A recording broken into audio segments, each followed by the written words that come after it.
હું ખાસ આ વાત કહેવા માટે ગામે ગામ ફરું છું સાહેબ. 1400 સેમિનાર કર્યો, સંજય રાવલે 1 રૂપિયો લીધો નથી પર્સનલી સાહેબ કોઈની પાસેથી. એનું કારણ શું છે? મને આગ લાગી છે કે આ કામ થવું જોઈએ.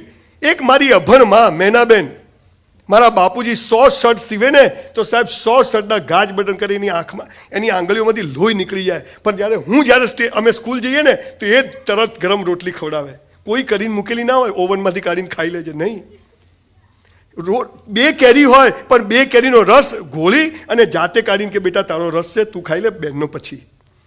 અને ત્યારે આવી નોટો તૈયાર થાય. બેટા ઓવનમાં મૂક્યું છે, ખાઈ લેજે, હું કિટ્ટી પાર્ટીમાં છું. પછી પેલો કિટ્ટામાં જ હોય. 9માં 10માં છોકરાઓને મા બાપ ગોવા લઈ જાય છે, અમેરિકા. અરે બહેનો, એક વાત કહું છું, તમે તમારા બાળકોને જો બરાબર બનાવવા માંગતા હોય ને તો ધોરણ 12 પછી ક્યાંય લઈ જતા નહીં, પણ વેકેશનમાં કરિયાણાની દુકાન, પેટ્રોલ પંપ પર કે લારી પર કામ કરવા મોકલજો. એ સંસ્કારો વધારે કામ આવશે. નહીં મળે ભાઈ ગોવા, પછી આ જ શીખે, દમ મારો દમ. એને કોઈ પેટ્રોલ પંપ પર, કોઈ કેરોસીન, કોઈ કાપડની દુકાન પર 15 દિવસ વેકેશનમાં ટ્રેનિંગમાં બેસાડજો. આ સ્કૂલોના ભણતર કરતાં એ આગળ આવશે.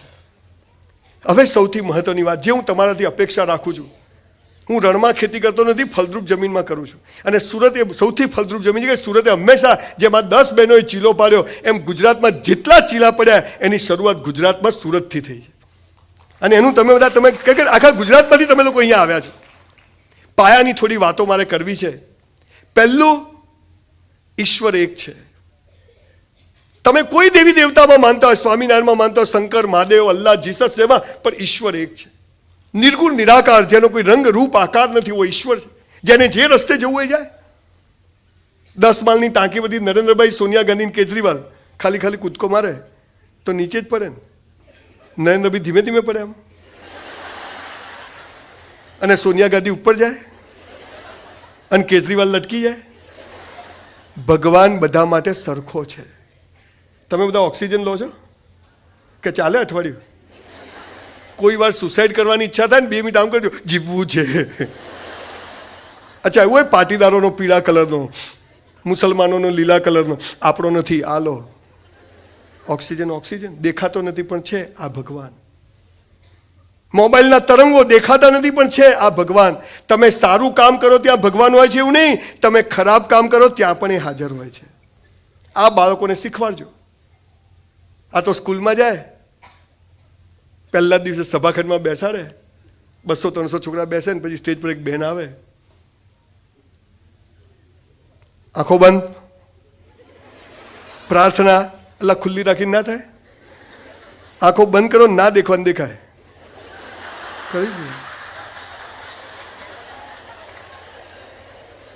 અરે ખરેખર આંખો ખુલ્લી બંધ કેમ કરાવે છે? બધા હોશિયાર છે કે આપણે પાપી છીએ, મોટા દિન ખોટા કામ, એટલે મંદિરમાં જઈને ત્યાં જઈને શું કરવાનું? અરે 5 કરોડની ખોડલધામમાં મૂર્તિ છે, 5 કરોડની સ્વામિનારાયણની મૂર્તિ પડી છે, 10 લાખનું શિવલિંગ, અને ત્યાં જઈને આંખો બંધ? તો ઘરે જ રહેવું તું ને. પણ શીખવાડે કે તું ચોર છે, પાપી છે, ભગવાન સામે આંખો મેળવવાની નહીં. અને પછી બંધ કરીને કેવી ખટારા જેવી પ્રાર્થના ગવડાવે. આ ભગવાન. અને આ બધી બહેનોને એમની મમ્મીઓએ કીધું હશે, બેટા 5 સોમવાર કર, હારો વર મળશે. એવો ખટારા જેવો મળે બિચારી. એટલે કે મેં ક્યાં કર્યા સોમવાર? હા, પણ આ 5 દિવસના સોમવાર નકોડા કરી, તુલસીના પાંદડા પર એટલું ફરાળ કરી અને એટલું ખાવાનું કોઈ ગરીબને આપશો તો સારો વર મળશે. આ શીખવાડી દઉં સાહેબ. આંખો બંધ કરીને પ્રાર્થના નથી કરવાની, પણ પ્રાર્થના જ એવી સરસ કરવાની કે આંખો ઓટોમેટિક બંધ થઈ જાય. આ સાલું શીખવાડ્યું નહીં. આ કરજો. પહેલું, ભગવાન એક છે, ઈશ્વર એક છે, બધા માટે સરખો છે, એ કોઈને ભેદભાવ કરતો નથી. મારી માએ મને શીખવાડ્યું. બેંકમાંથી 100 રૂપિયા ઉપાડવા હોય તો 101 જમા કરાવવા પડે. બેલેન્સ ના હોય ને બાપા મેનેજર હોય ને તો ચેક રિટર્ન આવે. એ મુસલમાન હોય, હિન્દુ હોય કે બ્રાહ્મણ હોય, પહેલા જમા કરાવો. બધું એ જ કહે છે. બીજી વાત છે, આપણને ખોટું શીખવાડે. સુખ મારી બા છે ને, હું જે કંઈ બોલું છું સાહેબ, બધું મારી માએ મને કીધેલું. અને હું 3જા ધોરણથી બાયોગ્રાફી લખું છું. આજ સુધી મારો એક દિવસ મેં લખ્યું ના કે મેં આજે શું કર્યું. અને એમાં હું લખીને પછી મારી બા મને કહેते હું લખ્યું તો એમાં નીચે અંડરલાઈન કરાય અને એ જે મને કહેતી એ બધું હું લખતો અને આજે એ જ શબ્દો બોલું છું કે અભણમાના, જેના કારણે હજારો લાખો લોકો મને સાંભળવા આવે. માત્ર સંસ્કારની, સંસ્કાર હશે ને તો પૈસો જખ મારીને આવશે, પણ સંસ્કાર નહીં ને તો પૈસો બધું જતું રહેશે બોસ. સંસ્કારોની વેલ્યુ છે. હું તમારી ભાષામાં એટલે વાત કરું છું કે હું સારું બોલું છું, તમે હુઈ જશો, પણ હસતા રહો. જીવન મસ્ત છે. પણ આપણે તો છોકરું સ્કૂલથી ઘરે આવે ને, આઈને સીધું દફતર ફેંકે, ચપ્પલ ફેંકે, કપડાં ફેંકીને બહાર, મમ્મી ખાઈ લે, આ સામાન્ય દ્રશ્ય. પણ જો છોકરું સ્કૂલથી હસતું ઘેર આવે ને, હક કરે, ચપ્પલ કાઢે, જૂના કપડાં પહેરીને આવે, તું સ્કૂલ ગયો તો કે નહીં? કેમ કે ત્યાંથી દિવેલ પીધેલો આવવો જોઈએ, હસતો ક્યાંથી આવ્યો? તમારો હસબન્ડ ઘરે આવે ને નક્કી કરે સંજયબીને સાંભળ્યા છે આજથી હસતા રહેવું છે, ટોપ જીવવું છે. પેલો બિચારો ઓફિસમાં જ માથું ઓલાવી પરફ્યુમ લગાવી સાંજે ઘરે આવે ને ટીંગ ટોંગ, તમે શું કહો? ક્યાં ગયા હતા તમે? આ દિવેલ પીધેલો જ હસતો ક્યાંથી આવ્યો? પ્રશ્ન. તમે મજામાં રહો, કોઈને ગમતું નથી. બધું ખોટું શીખવાડે.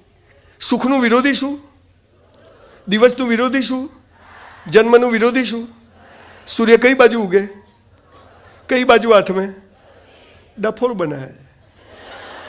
સૂર્ય કદી ઉગતો જ નથી, આ ડામચીઓ ફરે છે. હે હા, બાપાને માલ છે.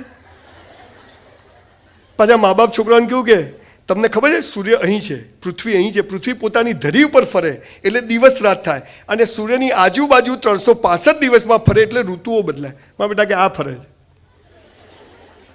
મા બાપ છોકરાઓને કેવું કે બેટા વહેલા ઉઠો, સૂર્ય ઉગે પહેલા ઉઠો, બળ બુદ્ધિ ને ધન વધે. હે કહે છે ને, આ ચાની લારીવાળા ને પેપર વેચવાળા 4 વાગે ઉઠે છે. ગરીબ ને ગરીબ, કેમ કે સૂરજ ઉગતો જ નથી યાર, તકલીફ આ છે.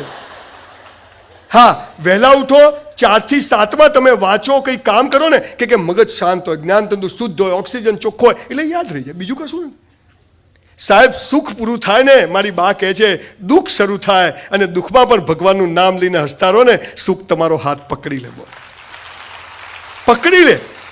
તમારા છોકરાને 25 લાખનું હાર્લી ડેવિડસન બાઇક લાવી આપો, સુખ જ સુખ. ઠોકીને આવે તો ક્યાં જુદું પાડશો? દિવસ પૂરો થાય, રાત શરૂ થાય, ઘનઘોર રાત પૂરી થાય, સરસ સવાર શરૂ થાય.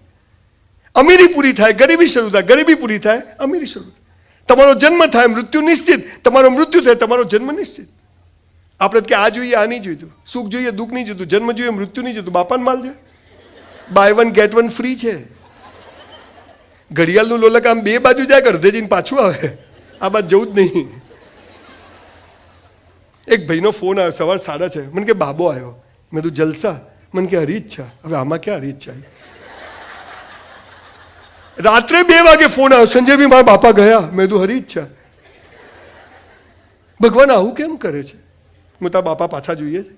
મને કે હા. મેં તો મારા બ્રાહ્મણો ડાયરેક્ટ કનેક્શન છે, પણ તારા બધા બાપા પાછા આવશે. તારા 70 વર્ષના બાપા, એના 100, એના 150, એના તારા ઘરમાં 70-80 બાપાઓ પડ્યા હોય. ના કે તો ચો ગયા કે. પહેલી વાત મારી બા કહે છે, જે થાય તે સારા હોય. મેરા હૈ સો જાવે નહીં, જો જાવે સો મેરા. મારું ધાર્યું થાય, હું ખુશ. મારું ધાર્યું ના થાય, ભગવાન ખુશ. અત્યારે મા બાપો ભેગા થઈને જે 10મા 12માની પરીક્ષામાં જ્યારે ડાકુઓ પાછળ પડ્યા હોય, હે બેટા, મમ્મીઓ તો ખાસ હો બેટા, 90%.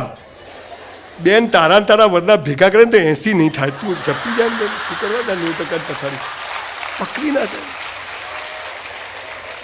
બેટા આપણી ઇજ્જત તો તારી બેન છે કે 5 લાખ ઉછીના લઈ ખબર પડે.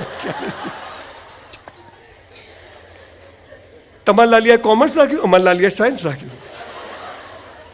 ધ્યાન રાખજે, કુવામ ના પડે. ટીંગ ટોંગ, તમે શું કહો? ક્યાં ગયા હતા તમે? આ દિવેલ પીધેલો જ હસતો ક્યાંથી આવ્યો? પ્રશ્ન. તમે મજામાં રહો, કોઈને ગમતું નથી. બધું ખોટું શીખવાડે. સુખનું વિરોધી શું? દિવસનું વિરોધી શું? જન્મનું વિરોધી શું? સૂર્ય કઈ બાજુ ઉગે? કઈ બાજુ હાથમે? ડફોળ બનાવે. સૂર્ય કદી ઉગતો જ નથી, આ ડામચીઓ ફરે છે. હે હા, બાપાને માલ છે. પાછા મા બાપ છોકરાઓને કેવું કે તમને ખબર છે સૂર્ય અહીં છે, પૃથ્વી અહીં છે, પૃથ્વી પોતાની ધરી ઉપર ફરે એટલે દિવસ રાત થાય, અને સૂર્યની આજુબાજુ 365 દિવસમાં ફરે એટલે ઋતુઓ બદલાય. મારા બેટા કે આ ફરે છે. મા બાપ છોકરાને કહ્યું કે બેટા વહેલા ઉઠો, સૂર્ય ઉગે પહેલા ઉઠો, બળ બુદ્ધિ ને ધન વધે. હે કહે છે ને. આ ચાની લારીવાળા ને પેપર વેચવાળા 4 વાગે ઉઠે છે. ગરીબ ને ગરીબ, કેમ કે સૂરજ ઉગતો જ નથી યાર, તકલીફ આ છે. હા, વહેલા ઉઠો, 4 થી 7 તમે વાંચો, કંઈ કામ કરો ને કે મગજ શાંત હોય, જ્ઞાન તંતુ શુદ્ધ હોય, ઓક્સિજન ચોખ્ખો હોય, એટલે યાદ રહી જાય, બીજું કશું નથી. સાહેબ, સુખ પૂરું થાય ને, મારી બા કહે છે, દુઃખ શરૂ થાય અને દુઃખમાં પણ ભગવાનનું નામ લઈને હસતા રહો ને, સુખ તમારો હાથ પકડી લે. બોસ પકડી લે. તમારા છોકરાને 25 લાખનું હાર્લી ડેવિડસન બાઇક લાવી આપો, સુખ જ સુખ. ઠોકીને આવે તો ક્યાં જુદું પાડશો?